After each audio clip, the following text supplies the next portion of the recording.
عليك سيدي يا رسول الله الصلاة والسلام عليك سيدي يا حبيب الله وعلى آلك وصحابك سيدي يا رحمة للعالمين.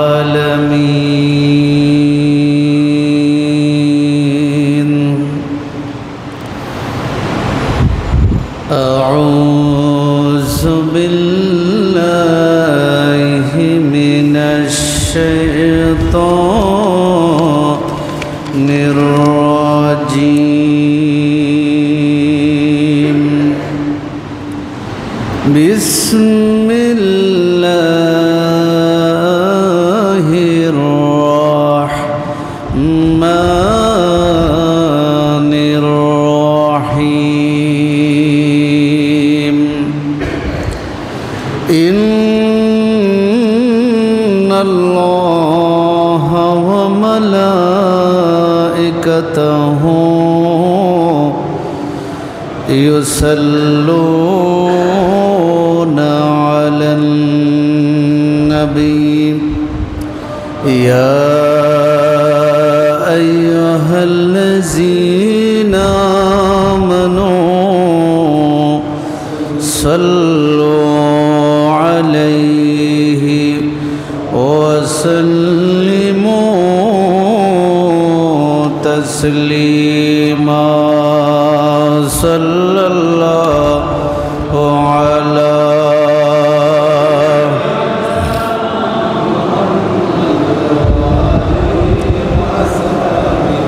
وسلم.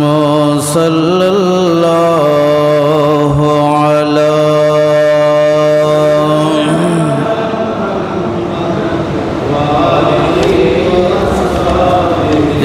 وسلم. صلى الله على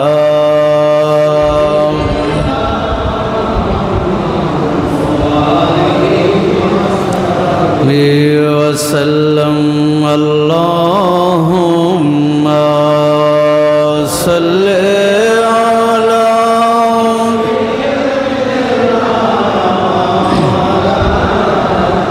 محمد وعلى آل سيدنا.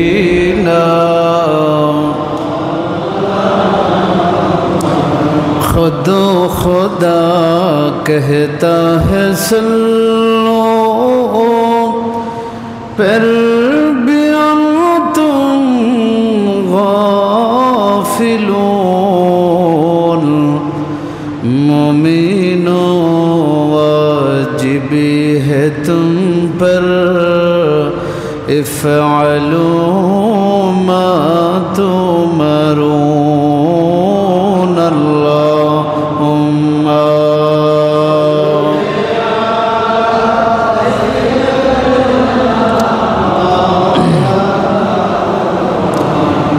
वअला आलि सय्यिदिना.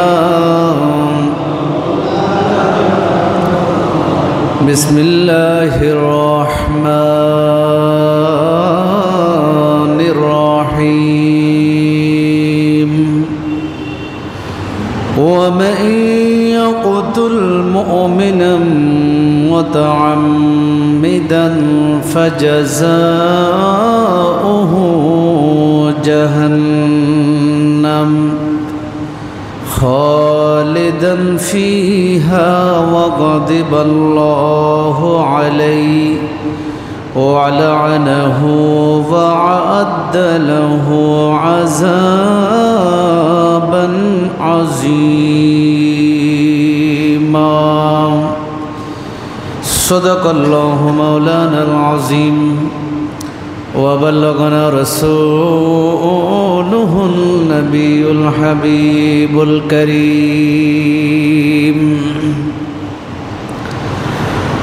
उपस्थित हज़रात मुसल्लियान करम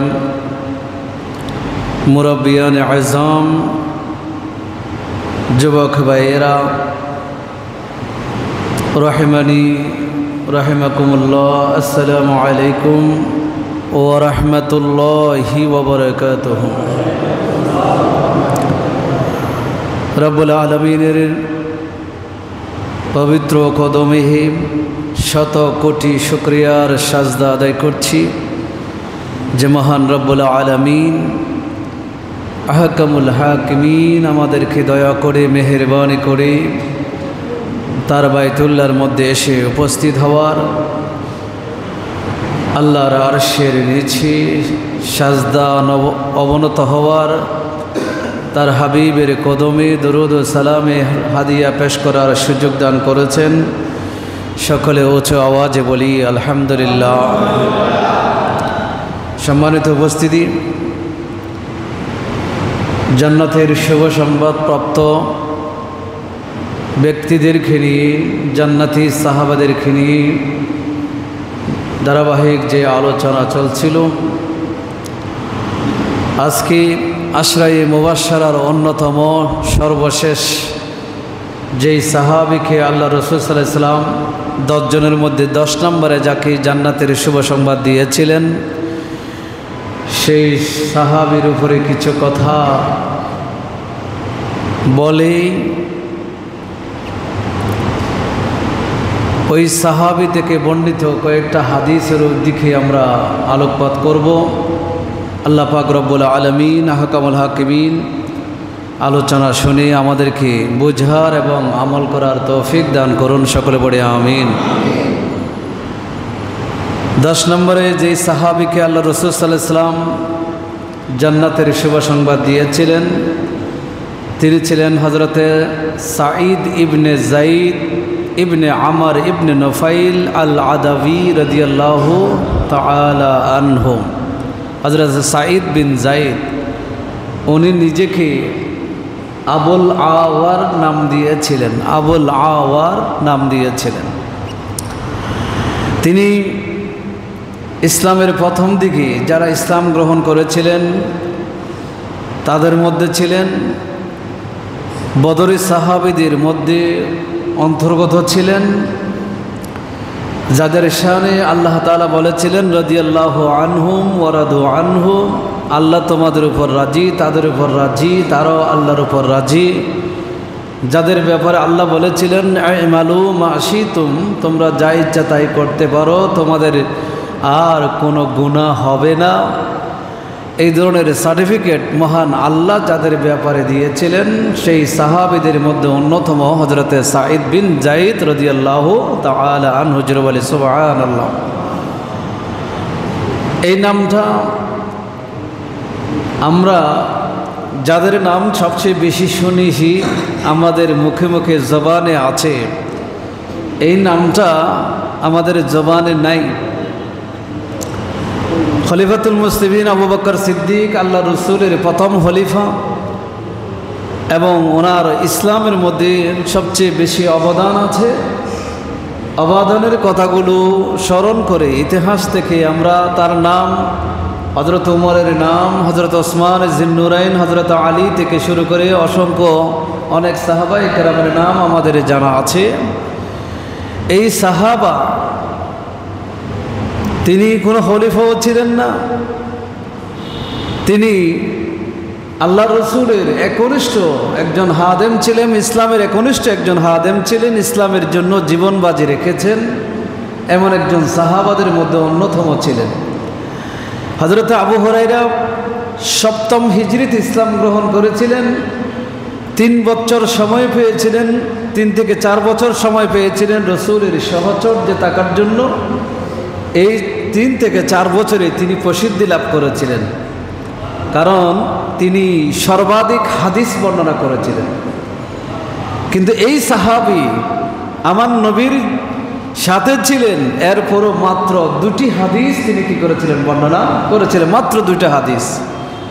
ওই 2টা হাদিস বুখারী শরীফের মধ্যে কি হয়েছে? বর্ণিত হয়েছে। জোরে বলে সুবহানাল্লাহ। এই জন্য উনি ভাইরাল বক্তা ছিলেন না, উনি কি ছিলেন না? ভাইরাল ছিলেন না। কিন্তু ভাইরাল ছিলেন না, কিন্তু জান্নাতের কি ছিল? সার্টিফিকেট হাতে ছিল। যারা সবসময় ভাইরাল সবাই যে জান্নাতের সার্টিফিকেট পাবে এরকম কোনো কথা নয়।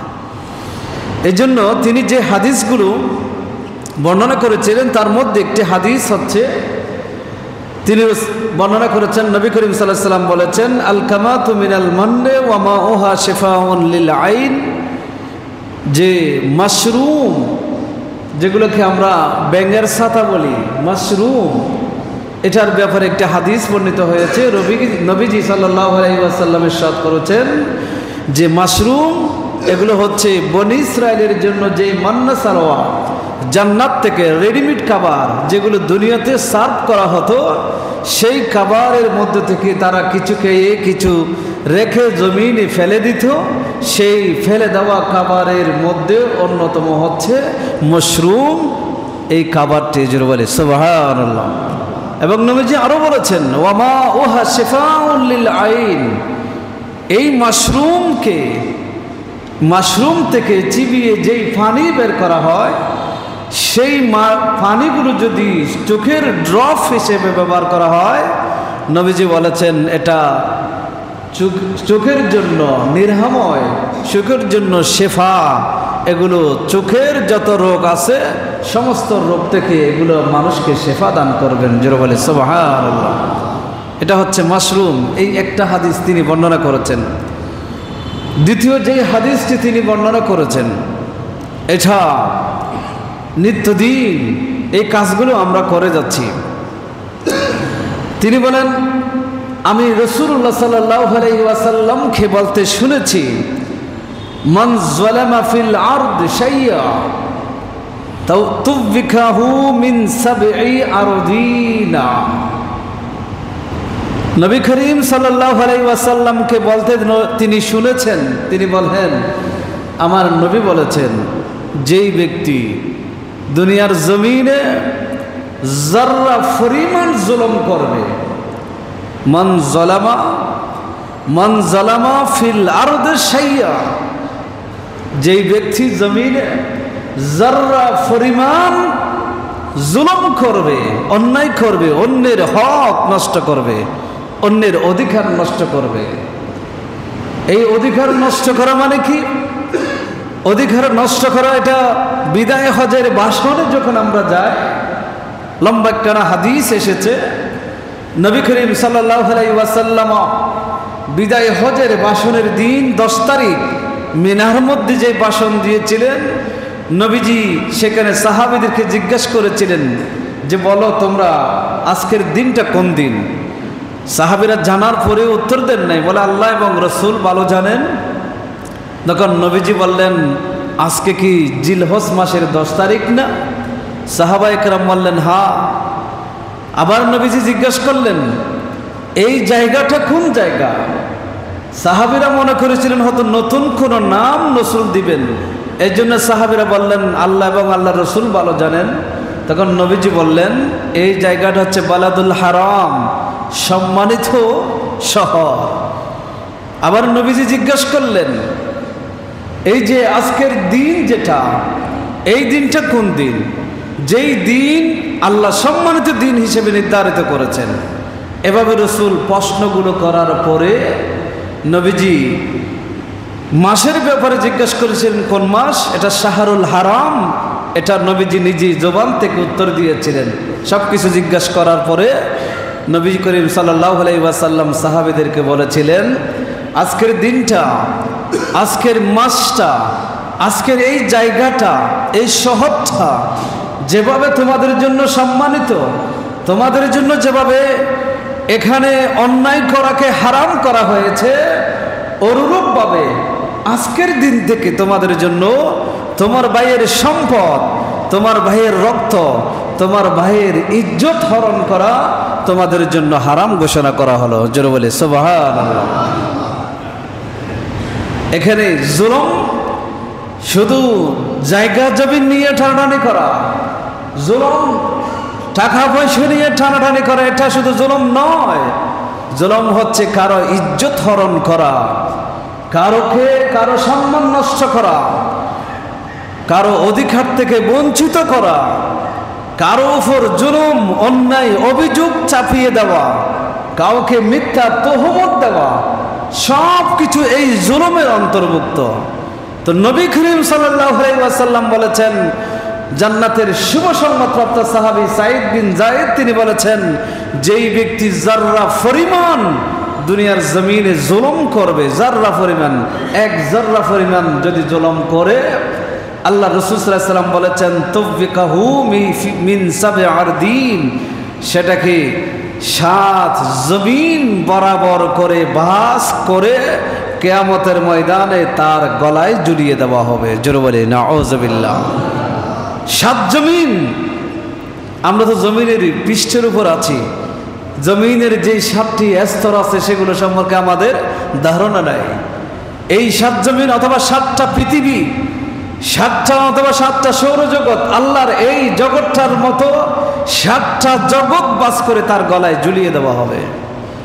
এই সামান্য পরিমাণ জুলুম, এটা কতটুকু হযরত লোকমান আলাইহিস সালাম বলেছিলেন, তুমি গুনাহ করেছ, সেই গুনার এটা যদি বিশাল পাথরের মাঝখানে সরিষার দানার পরিমাণ হয়ে একটা বিশাল পাথরের মাঝখানে যদি থাকে, আল্লাহ পাক রব্বুল আলামিন কিয়ামতের ময়দানে সেখান থেকে সেই গুনাহটা বের করে তোমার সামনে উপস্থাপন করে দিবে।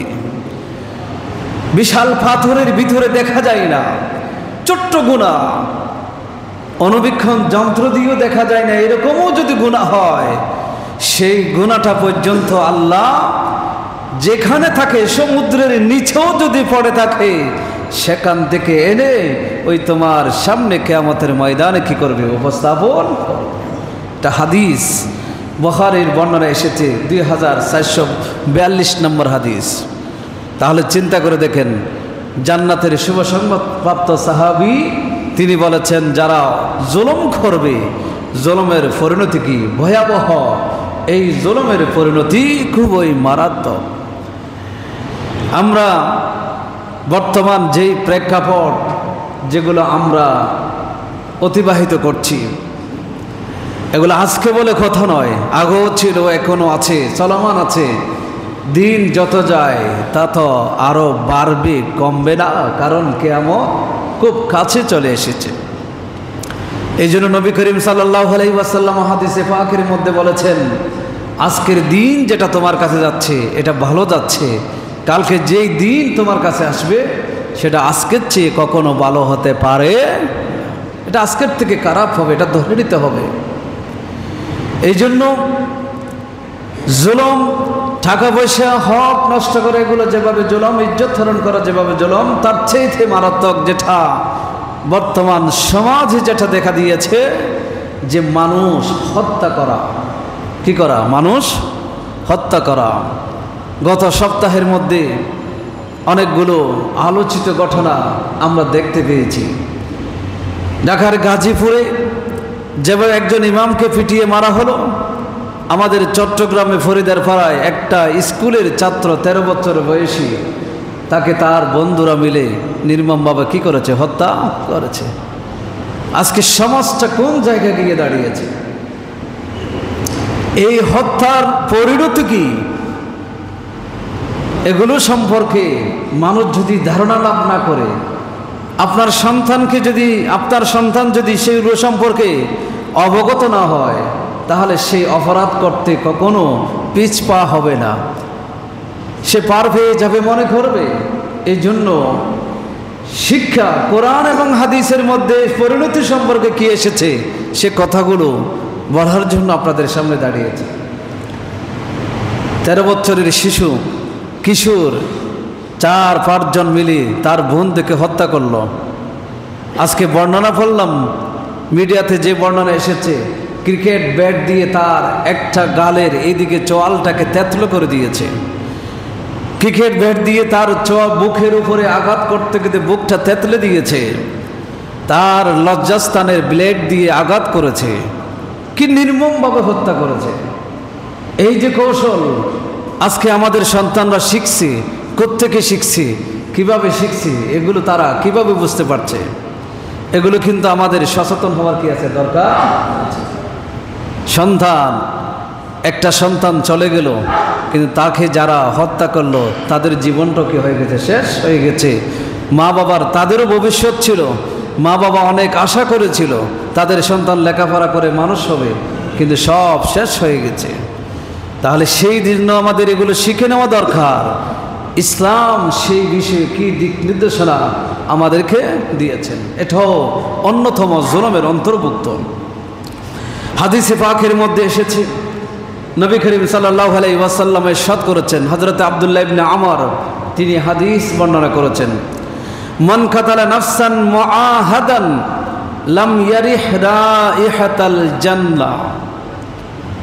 যেই ব্যক্তি, আপনি কাউকে নিরাপত্তা দিয়েছেন, যেমন আমার বাড়ি কিন্তু এখানে না, আমি আপনার এলাকার বাসিন্দা নই, আপনাদের প্রতিবেশীও নই, কিন্তু আপনারা আমাকে নিরাপত্তা দিয়েছেন, এখানে কথা বলার জন্য দায়িত্ব দিয়েছেন, আপনারা অভয় দিয়েছেন, কোরআন হাদিসে যা আছে সেগুলো বলবেন।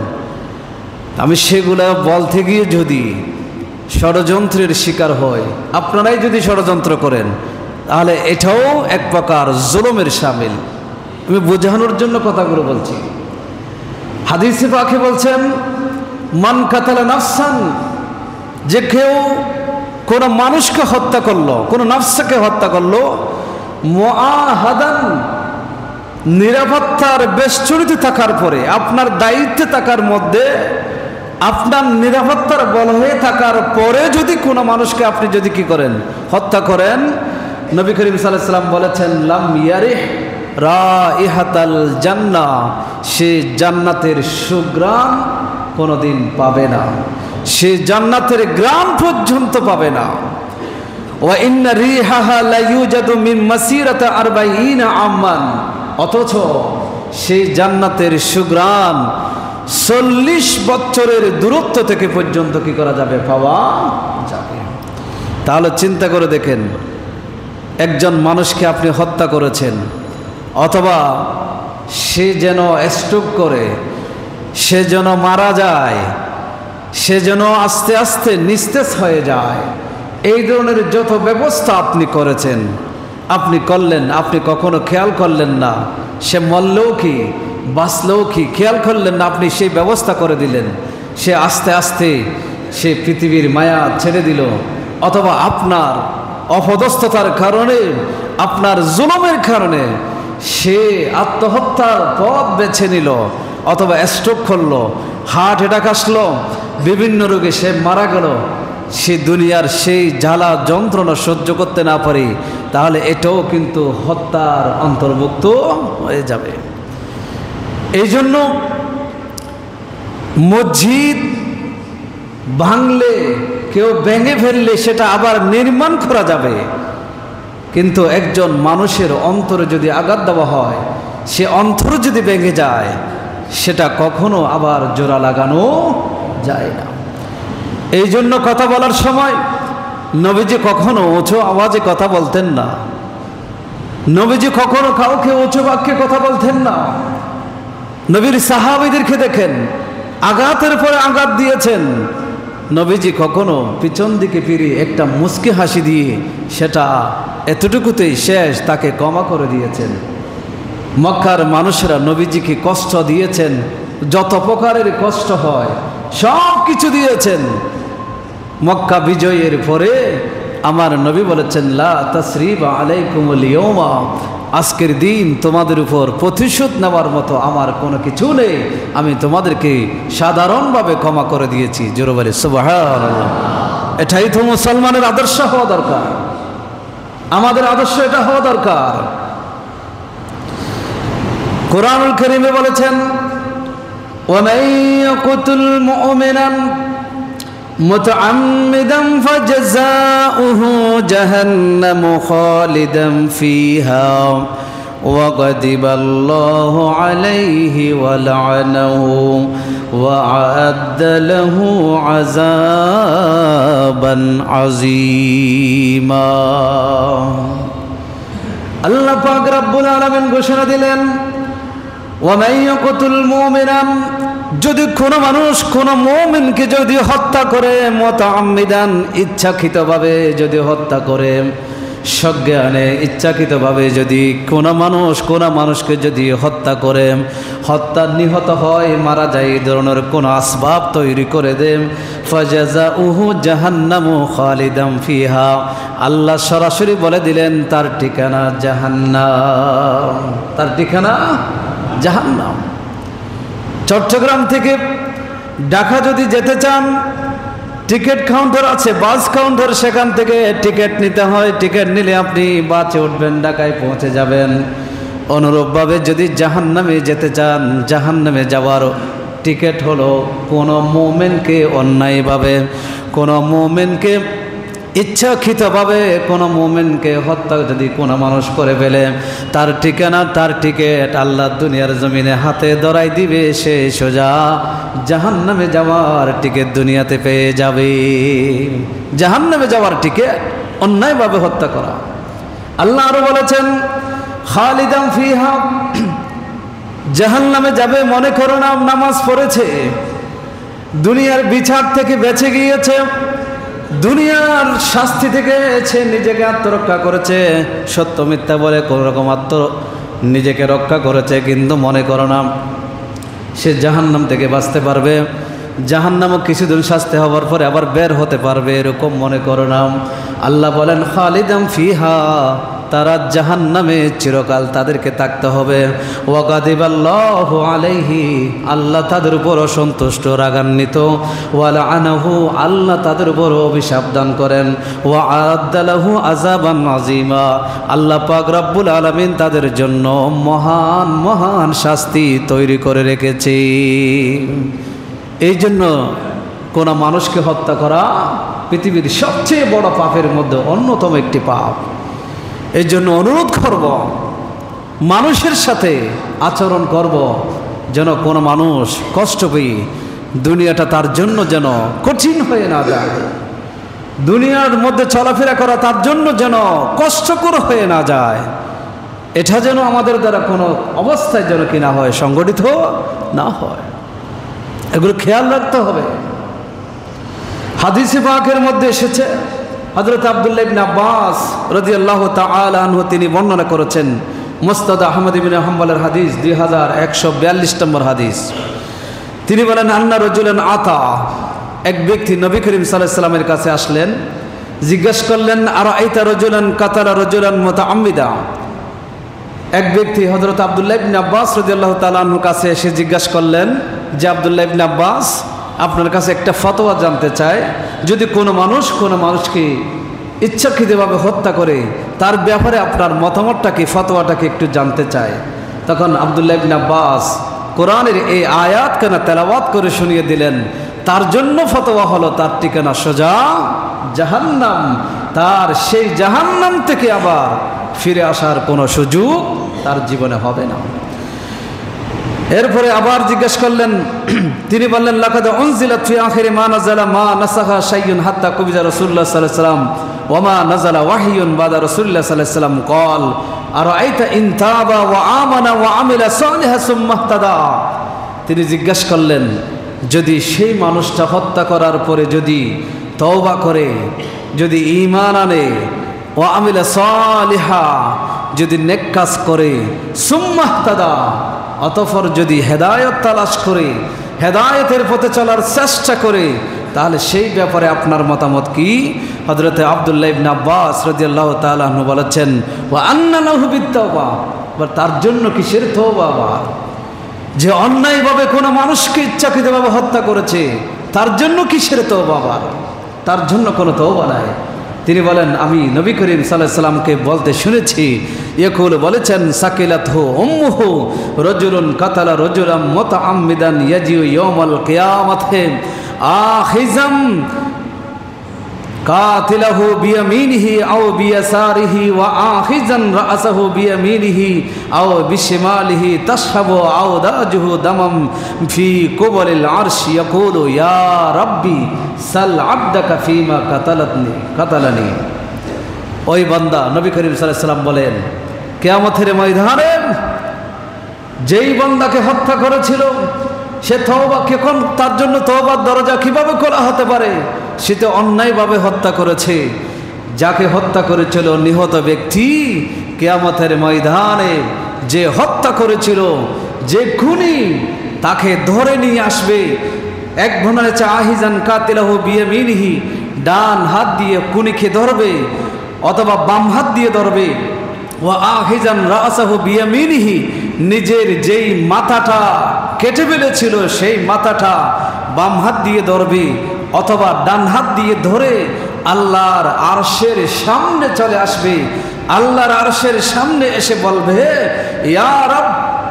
হাদিসে পাকে আসছে, ওই সময় তার এই যে গলা থেকে মাথা পর্যন্ত কাটা, যেটা হাতের মধ্যে থাকবে, খুনি ডান হাতে দ্বারা থাকবে, বাম হাতে যদি মাথা থাকে সেই মাথা থেকে টপ টপ করে রক্ত পড়তে থাকবে। ওই অবস্থায় আল্লাহর আরশের সামনে এসে বলবে, ইয়া রাব্বি সালহু, ও আল্লাহ, এই বান্দাকে জিজ্ঞেস করো, তোমার বান্দাকে জিজ্ঞেস করো, ফীমা কাতালানি, কি জন্য, কি কারণে সে আমাকে হত্যা করেছিল, তাকে একটু জিজ্ঞেস করো। বাঁচতে পারবেন? কেউ বাঁচতে পারবে না। যাকে যে নিহত হয়েছে, অন্যায়ভাবে মারা গিয়েছে, দুনিয়ার ইসলামের জন্য দুনিয়ার ধন সম্পদ ক্ষমতা এগুলার কারণে যে দুনিয়া থেকে বিদায় নিয়েছে, যাকে বিদায় করে দিয়েছি আমরা অন্যায়ভাবে, সে কিয়ামতের ময়দানে এই ধরনের একটা পরিবেশ কায়েম করবে। কোটি কোটি মানুষ এই তামাশা কিয়ামতের ময়দানে দেখবে। আপনি কি জবাব দিবেন? আপনার কারণে, আমার কারণে যদি কোনো মানুষ যদি মারা যায়, আমাদের কারণে যদি কোনো মানুষ নিহত হয়ে যায়, তাহলে আমরা কি জবাব ওই মুহূর্তে আল্লাহর দরবারে আমরা দিতে পারবো? আমাদের কোনো জবাব দেওয়ার কোনো সুযোগ সেখানে থাকবে না। হাদিসে পাকের মধ্যে আমার নবী করিম সাল্লাল্লাহু আলাইহি ওয়াসাল্লামকে জিজ্ঞেস করা হয়েছিল। নবী করিম সাল্লাল্লাহু আলাইহি ওয়াসাল্লাম সাহাবীদেরকে উত্তর দিয়েছিলেন, তোমার ধ্বংস অনিবার্য হওয়ার জন্য 7টি আমল আছে, যেই 7টি আমল যদি তুমি করো তাহলে তোমার ধ্বংস, তোমার বরবাদি অনিবার্য, তুমি শেষ হয়ে যাবে। সেই 7টি বিষয়গুলো কি? সাহাবীরা জিজ্ঞাসা করেছিলেন, কল ইয়া রাসূলুল্লাহ ওয়া মা হুন্না, সেগুলো কি? নবী করিম সাল্লাল্লাহু আলাইহি ওয়াসাল্লাম বলেছিলেন, আশশিরকু বিল্লাহ, আল্লাহর সাথে শিরক করা, ওয়াসসাহরু, জাদু টোনা করা, ওয়াকাতুলুন নাফসাল্লাতী হারামাল্লাহু ইল্লা বিল হক, অন্যায়ভাবে যেই মানুষগুলোকে হত্যা করা আল্লাহ হারাম করে দিয়েছেন, ওই ধরনের কোন মানুষকে, মুসলমানকে, কোন ঈমানদারকে অন্যায়ভাবে কি করা? হত্যা করা। এই কাজ আমল যারা করবে তার ধ্বংস অনিবার্য। 4 নম্বর, ওয়া আকলুর রিবা, সুদ খাওয়া। 5 নম্বর, ওয়া আকলু মালিল ইয়াতীম, ইয়াতীমের সম্পদ খেয়ে ফেলা। ওয়া তাওয়াল্লি ইয়াউমাজ যাহাব, 6 নম্বর হলো যুদ্ধের ময়দান থেকে পলায়ন করা। 7 নম্বর হলো ওয়া কাসফুল মুহসিনাতিল মুমিনাতিল গাফিলাত, নেককার পরহেজগার সতী-সাদী যারা নারী আছে, এরকম পরহেজগার মুত্তাকি পরহেজগার নারীদেরকে মিথ্যা অপবাদ দেওয়া। এই 7টি কাজ যারা করে, আমার নবী বলেছেন সাহাবীদেরকে, যেই ব্যক্তি করবে সেই ব্যক্তির ধ্বংস অনিবার্য। দুনিয়াতেও তার ধ্বংস, আখিরাতেও তার ধ্বংস। বন্ধুরা আমার, এই জন্য অন্যায়ভাবে হত্যা করা আল্লাহ হারাম করে দিয়েছেন। কিয়ামতের ময়দানে আমার আল্লাহ বলেছেন, আমার আল্লাহ হাদিসে কুদসিতে বলেছেন, আমার নবী বলেন, আল্লাহর কাছে এই পুরা পৃথিবীতে যা আছে এরকম আরো 7 পৃথিবীর সম্পদ যদি এক জায়গায় করা হতো, এই পুরাটাই যদি আল্লাহর কাছে মাছির একটা একটা ডানার সমমূল্যমান যদি আল্লাহর কাছে হতো, তাহলে আল্লাহ পাক রব্বুল আলামিন যারা আইন অমান্য করছে, আল্লাহ তাদেরকে এখান থেকে এক ডুব পানি পর্যন্ত পান করার সুযোগ দিতেন না। তার মানে এই দুনিয়া এগুলোর কোনো মূল্য আল্লাহর কাছে নাই। একটা মাছির পাখার ডানার মূল্য পর্যন্ত আল্লাহর কাছে নাই। যেই একটা ডানার মূল্য আল্লাহর কাছে নেই, সেটা নিয়ে আজকে আমরা মারামারি করছি, সেটা নিয়ে আজকে আমরা এক ভাই অপর ভাইকে খুন করছি, সেটা নিয়ে আজকে এক ভাই আরেক ভাইকে অপবাদ দিয়ে পৃথিবীতে বেঁচে থাকা তার জন্য আমরা কষ্টকর করে দিয়েছি, সংকীর্ণ করে দিয়েছি। ইমাম বুখারী রাহমাতুল্লাহি আলাইহি ওই বুখারার বাদশাহ যখন তাকে চাপ সৃষ্টি করেছিল, তখন ইমাম বুখারীকে দেশ ত্যাগ করতে বাধ্য করেছিল।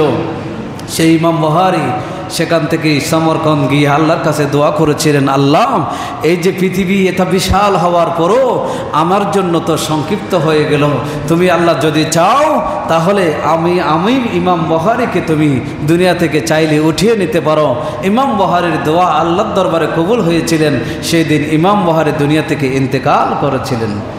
একটু চিন্তা করে দেখেন, অনেক আল্লাহওয়ালাদের এই যে জীবন অতিষ্ঠিত করেছিল অনেকে, যারা অতিষ্ঠিত করে দিয়েছিলেন তারা কি রেহাই পাবে কিয়ামতের ময়দানে? তারা কখনো কিয়ামতের ময়দানে কি পাবে না? রেহাই পাবে না। হাদিসে পাকে আরো এসেছেন, কুল্লু যামবিন আসাল্লাহু আন ইয়াগফিরাহু ইল্লা আর-রাজুলু ইয়ামুতু কাফিরান আবির রাজুলু ইয়াকতুলু মুমিনান মুতাআম্মিদা। হাদিসে পাকে বর্ণিত হয়েছে, আল্লাহ পাক রব্বুল আলামিন কিয়ামতের ময়দানে সমস্ত গুনাহ, যত গুনাহ আছে সমস্ত গুনাহ আল্লাহ হয়তো মাফ করে দিতে পারেন, যে কোনো একটা অজুহাত দিয়ে, যে কোনো একটা কারণ দেখিয়ে, যে কোনো একটা আমলের কারণে আল্লাহ হয়তো মাফ করে দিতে পারেন, তাকে নিষ্পাপ করে নিতে পারেন। কিন্তু দুটি গুনাহ আল্লাহ কখনো মাফ করবেন না। হাদিসে পাকে এসেছে, যে কাফের হয়ে মারা গিয়েছে আল্লাহ তাকে কখনো মাফ করবে না, এবং যে অন্য মুমিনকে ইচ্ছাকৃতভাবে হত্যা করে দুনিয়া থেকে মারা গিয়েছে আল্লাহ তাকেও কখনো মাফ করে নেবেন না, তাকে নিষ্পাপ কখনো বানাবেন না। এত বড় শাস্তি যারা মানুষকে হত্যা করে, অন্যায়ভাবে যাকে হত্যাই করে, হত্যা করতে পরিচিত করে, হত্যা করার জন্য লাখ লাখ টাকা খরচ করে, এত বড় শাস্তি তাদের জন্য আল্লাহ তাআলা রেখে দিয়েছেন।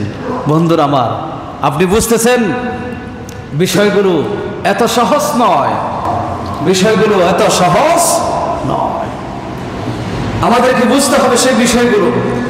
হাদিসে পাকে আরো এসেছে, মান আনা ফি কাতলে মুসলিমিন বিশাতানি কালিমাতিন, যেই ব্যক্তি অন্য কোন মুসলমানকে হত্যা করার জন্য কোন একটি শব্দ দ্বারা সহযোগিতা করেছে, কোন একটি শব্দ, কোন একটি শব্দ দিয়ে সহযোগিতা করেছে মুসলমানকে হত্যা করার জন্য, আল্লাহ রাসূল সাল্লাল্লাহু আলাইহি ওয়াসাল্লাম বলেছেন, ইয়ালকাল্লাহু ইয়াওমা ইয়ালকাহু মাকতুবুন আলা জাবাহাতিহি আইসুম মির রাহমাতিল্লাহ। আল্লাহ রাসূল সাল্লাল্লাহু আলাইহি ওয়াসাল্লাম বলেন, কিয়ামতের ময়দানে সে আল্লাহর সাথে এমন অবস্থায় সাক্ষাৎ করবে, আল্লাহর সাথে সাক্ষাৎ করা মানে আল্লাহর সাথে দেখা করা নয়, কিয়ামতের ময়দানে উঠে আসবে, এমন অবস্থায় উঠে আসবে তার কপালে লেখা থাকবে আইসুম মির রাহমাতিল্লাহ। এই মানুষটা আল্লাহর রহমত থেকে কি হয়ে গেছে? দূরে সরে গিয়েছে, বিতাড়িত হয়েছে। এই কথা ওই মানুষের কপালে লেখা থাকবে। যে হত্যা করে নাই, কিন্তু হত্যা করার কাজে সহযোগিতা করেছে, হত্যা করার কাজে একটা শব্দ বলে সহযোগিতা করেছে, রাস্তা দেখিয়ে দিয়েছে, তাকে পরামর্শ দিয়েছে যে তার ব্যাপারে যদি কপালে যদি আইসুম মির রাহমাতিল্লাহ লেখা থাকে, আর যে প্র্যাকটিক্যালি হত্যাকাণ্ড ঘটিয়েছে তার কপালে কি লেখা থাকবে আপনারা আন্দাজ করতে পারেন। এই জন্য আমার সময় শেষের দিকে, কিয়ামতের ময়দানে আমরা জানি আউয়াল মা ইউহাসাবু, যে কিয়ামতের ময়দানে সর্বপ্রথম যে হিসাব নিকাশ হবে, তিনজন বান্দার হিসাব নিকাশ হবে, সে কথা আমরা পড়েছি। একটা হচ্ছে আলেমের হিসাব হবে, কারির হিসাব হবে, একজন মুজাহিদের হিসাব হবে, একজন সম্পদশালীর হিসাব হবে সর্বপ্রথম। কিন্তু আরেকটা বর্ণনা এসেছে, কিয়ামতের ময়দানে সর্বপ্রথম যে ঘটনার মীমাংসা করা হবে, সর্বপ্রথম উভয় পক্ষকে সামনে নিয়ে যে ঘটনার বিচার করা হবে সেই বিচারটা হবে হত্যাকাণ্ডের বিচার। সেই হত্যাকাণ্ড কোনটি? যেটা জমিনে আদম সন্তানের মধ্যে কাবিল এবং হাবিলের মধ্যে সংগঠিত হয়েছিল একটা নারীকে কেন্দ্র করে। সেই হত্যাকাণ্ডের বিচার সর্বপ্রথম কিয়ামতের ময়দানে কি করা হবে? ফয়সালা করা হবে। একটু চিন্তা করে দেখেন, কোটি কোটি মানুষের বিচার অনেক দূরে, সর্বপ্রথম যেই বিচারটা করা হবে সেই বিচার হলো একজন অপরজনকে মারার বিচার। শুধু সেটা নয়, এটা দিয়ে শুরু হবে এরপরে কিয়ামত পর্যন্ত যে যাকে মেরেছে, হত্যা করেছে, সবগুলোর বিচার কিয়ামতের ময়দানে করা হবে। কেউ রেহাই পাবে না। এখানে মানুষকে মেরে ফেলা, এটা এই মানুষকে আল্লাহ এত মহব্বত করে সৃষ্টি করেছেন। আল্লাহ বলেছেন, আমি আদমকে আমার এই কুদরতি হাত দিয়ে বানিয়েছি। আল্লাহর কুদরতি হাত দিয়ে মানুষগুলোকে বানানো হয়েছে। সেই মানুষকে আপনি দুনিয়া থেকে বিদায় করে দিবেন, সেই মানুষকে আপনি হত্যা করবেন, মেরে ফেলবেন সামান্য দুনিয়ার জায়গা জমিনের জন্য, যশ খ্যাতির জন্য। এটা আল্লাহ কখনো মেনে নেবেন না। মনে রাখবেন সেটা। এই জন্য আমাদেরকে সাবধান হওয়া দরকার, আমাদের সন্তানদেরকে শিক্ষা দেওয়া দরকার। সন্তানরা এখন তো মোবাইল আছে, ইউটিউব আছে, বিভিন্ন মিডিয়া থেকে কিলিং মিশন কিভাবে সাকসেস করা যায় সেগুলো সন্তানরা শিখছে। আপনি তো খবর নেই, আপনার তো খবর নেই। আজকে সন্তানরা কিভাবে হত্যা করে ফেলে দিলে কিভাবে বাঁচা যাবে সেগুলো শিখতেছে, আপনার খবর নাই। এগুলো আপনি খেয়ালও করেন নাই। আপনার সন্তানদেরকে চোখে চোখে রাখেন। আপনার সন্তানরা কার সাথে মিশতেছে, কার সাথে হাঁটতেছে, কি শিখতেছে, সেগুলো আপনারা সেগুলো কি রাখেন, চোখে রেখে সন্তানকে সেগুলো সত্যিকারগুলো শিক্ষা দেওয়ার চেষ্টা করেন। ইসলামী নিয়মকানুন শিক্ষা দেওয়ার চেষ্টা করেন। আল্লাহ রাসূল সাল্লাল্লাহু আলাইহি ওয়াসাল্লাম যে মক্কার মহিলাদেরকে পর্যন্ত ঘোড়ার পিঠে আরোহণ করার প্রশিক্ষণ দিতেন, তীর চালানোর প্রশিক্ষণ দিতেন। কেন দিতেন? আত্মরক্ষার জন্য দিতেন। কিন্তু পরক্ষণে নবীজি সেটাও বলেছেন, মান হামালা আলাইনা সালাহ ফালাইসা মিনহা, যে ব্যক্তি শরীরে অস্ত্র ধারণ করে চলাফেরা করে, অস্ত্র নিয়ে চলাফেরা করে, সে আমার উম্মতের অন্তর্ভুক্ত নয়। সে কথাও তো নবীজি বলেছেন। এটা আপনার আত্মরক্ষার জন্য প্রশিক্ষণ প্রয়োজন। সেই প্রশিক্ষণ যেভাবে নেওয়া দরকার সেভাবে আল্লাহ রাসূলের সেই কথাও আপনাকে মনে রাখতে হবে যে অস্ত্র ব্যবহার করা, অস্ত্র ধারণ করে যেখানে শান্তি শৃঙ্খলা আছে সেখানে প্রবেশ করা, যারা করে তারা নবীর উম্মতের অন্তর্ভুক্ত থাকতে পারে, সে কথাও খেয়াল রাখতে হবে। আল্লাহ আমাদের সবাইকে বোঝার তৌফিক দান করুন, সকলে বলি আমিন। কিয়ামতের ময়দানে যে বিচারগুলো হবে, এটা কাবিল এবং হাবিল, এই প্রসঙ্গে আমি যে কথা বলতে চাচ্ছি, কাবিল সর্বপ্রথম হত্যাকাণ্ড ঘটিয়েছে। কিয়ামত পর্যন্ত যারা এই হত্যা খুন করার কাজে যারা জড়িত থাকবে, প্রত্যক্ষ এবং পরোক্ষভাবে, তাদের আমলনামায় যত গুনাহ হবে সমপরিমাণ গুনাহ ওই কাবিলের আমলনামায় জমা হবে। একটু চিন্তা করে দেখেন, এই যে সমাজ মদিনা থেকে আওস এবং গোত্রের মধ্যে হত্যাকাণ্ড চলমান ছিল, নবীজি এসে সেটা বন্ধ করে দিয়েছেন।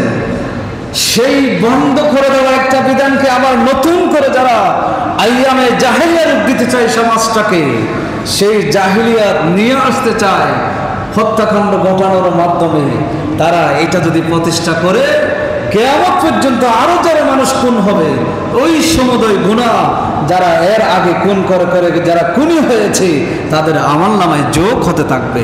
কয়টা খুনের জবাব আপনি দিবেন? কয়টা খুনের জবাব দিবেন? এটা সহজ না।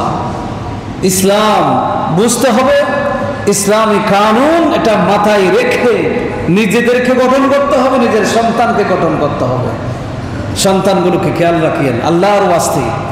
এই যে 13 বছরের একটা শিশু, সে ভালো মন্দ কি বা বুঝে, তারা 3-4 জন মিলে একটা ছেলেকে, তাদের বন্ধুকে মেরে ফেললো। সে ভালো মন্দ এখনো বোঝার ক্ষমতা তার কাছে নাই।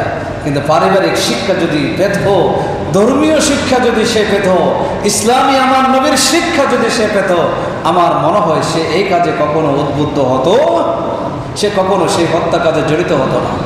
আবার হত্যা করার পরে নিজেকে বাঁচানোর জন্য আমরা অন্যের উপর দোষ চাপাতেও আমরা কি হয়ে গেছে, খুবই ব্যস্ত, নিজে একদম নিষ্পাপ, তুলসী পাতা। এই কাজেও আমরা এখন খুবই পটু, আমরা বড় জ্ঞানী। এক্ষেত্রে এগুলো ইসলাম কখনো মেনে নিবে না। আল্লাহ রসুলের সাহাবায়ে কেরাম সামান্য গুনাহ করলে পর্যন্ত নবীজির কাছে এসে বলে দিতেন, ইয়া রাসূলুল্লাহ, আমি গুনাহ করেছি, তওবা করতে চাই। এই জন্য আল্লাহ তাদের তওবা কবুল করেছেন। সেই সাহাবীদের তওবাগুলোকে দৃষ্টান্ত হিসাবে আমাদের জন্য দুনিয়াতে দিয়ে দিয়েছেন, আমাদের জন্য বিধান হিসাবে প্রতিষ্ঠিত করে রেখেছেন। আল্লাহ সবাইকে বুঝার তৌফিক দান করুন, সকলে পড়ে আমিন। সম্মানিত উপস্থিতি, এখানে আমি শেষ করছি।